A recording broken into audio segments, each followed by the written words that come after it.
বাংলাদেশের ইতিহাসের সবচেয়ে বড় মেগা প্রকল্প রূপপুর পারমাণবিক বিদ্যুৎ কেন্দ্রের এই স্পেশাল বিশ্লেষণী আয়োজনে স্বাগত জানাচ্ছি। একদম সরাসরি মূল আলোচনায় চলে যাই। চলুন এক নজরে দেখে নিই আজ আমরা ঠিক কী নিয়ে কথা বলতে যাচ্ছি। ৬৫ বছরের পুরনো সেই স্বপ্ন থেকে শুরু করে পারমাণবিক জ্বালানির খুঁটিনাটি বিজ্ঞান, জাতীয় অর্থনীতিতে এর প্রভাব, নিরাপত্তা ব্যবস্থা, প্রজেক্টের বিলম্ব এবং একদম শেষে আগামী সম্ভাবনা সবকিছুই থাকছে। তো শুরু করা যাক আমাদের প্রথম পর্ব দিয়ে। কিভাবে শুরু হলো পারমাণবিক শক্তির এই দীর্ঘ যাত্রা? একটা বিষয় চিন্তা করলেই কিন্তু দারুণ লাগে। ইউরেনিয়াম জ্বালানি আসার সাথে সাথে বাংলাদেশ আনুষ্ঠানিকভাবে বিশ্বের ৩৩তম পারমাণবিক শক্তি ব্যবহারকারী দেশ হিসেবে বিশ্বমঞ্চে জায়গা করে নিয়েছে। এটা আসলেই আমাদের জন্য বিশাল একটা মাইলফলক। তবে এই অর্জনের পেছনের যাত্রাটা কিন্তু মোটেও সহজ ছিল না।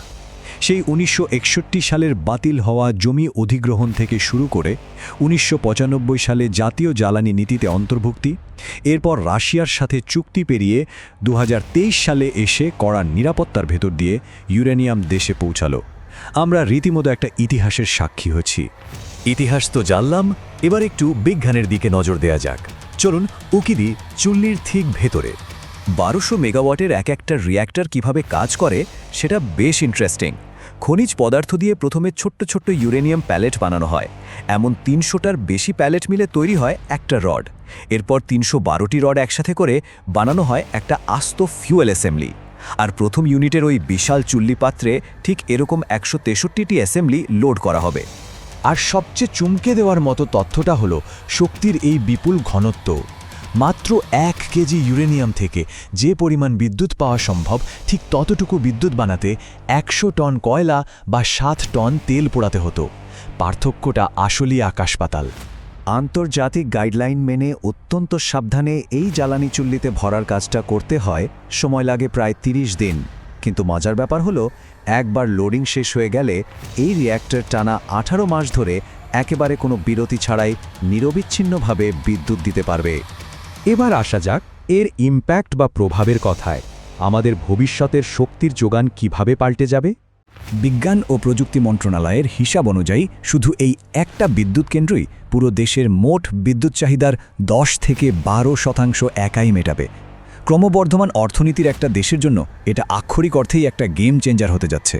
তাছাড়া এর স্থায়িত্বের বিষয়টা খেয়াল করলে দেখা যায়, সাধারণ বিদ্যুৎ কেন্দ্রগুলো যেখানে ২৫ থেকে ৩০ বছর পরেই বাতিল হয়ে যায়, সেখানে রূপপুর কেন্দ্রটি অনায়াসে ৬০ থেকে ৯০ বছর ধরে একটানা সার্ভিস দিয়ে যাবে। আর পরিবেশের কথা ভাবলে তো এটা আরও চমৎকার। কয়লা বা গ্যাসের তুলনায় পারমাণবিক শক্তি ব্যবহার করলে বছরে প্রায় ২ কোটি টন কার্বন নিঃসরণ কমানো সম্ভব। জলবায়ু পরিবর্তনের এই ভয়াবহ সময়ে এত বড় একটা ইতিবাচক প্রভাব সত্যি দারুণ।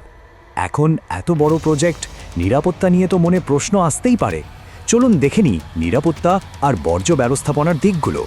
নিরাপত্তার ক্ষেত্রে কিন্তু কোনো রকম ছাড় দেওয়া হচ্ছে না। তেজস্ক্রিয় বর্জ্যগুলো বিশেষ চুক্তির মাধ্যমে সরাসরি রাশিয়ায় ফেরত পাঠানো হবে এবং সেখানে মাটির প্রায় ৪০০ মিটার গভীরে নিরাপদে পুঁতে রাখা হবে। আর আন্তর্জাতিক পরমাণু শক্তি সংস্থা বা IAEA তাদের অত্যাধুনিক সফটওয়্যার দিয়ে সার্বক্ষণিকভাবে প্রতিটি ফুয়েল রোডের ওপর কড়া নজর রাখবে। তবে হ্যাঁ, এই পুরো পথটা কিন্তু খুব একটা মসৃণ ছিল না। এবার আমরা কথা বলবো এই প্রজেক্টের বিলম্ব এবং আর্থিক দিকগুলো নিয়ে। প্রকল্পের কাজ যে প্রায় ৩.৫ বছর পিছিয়ে গেল, এর পেছনে নিরপেক্ষ দৃষ্টিকোণ থেকে মূলত ৩টি বড় বৈশ্বিক কারণ রয়েছে: করোনা মহামারী, রাশিয়া ইউক্রেন যুদ্ধ আর বিশ্বজুড়ে চলা ডলার সংকট।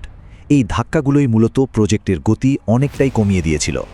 আর এই বৈশ্বিক ডলার সংকটের কারণেই প্রজেক্টের খরচ এক লাফে প্রায় ২৬,০০০ কোটি টাকা বেড়ে গেছে।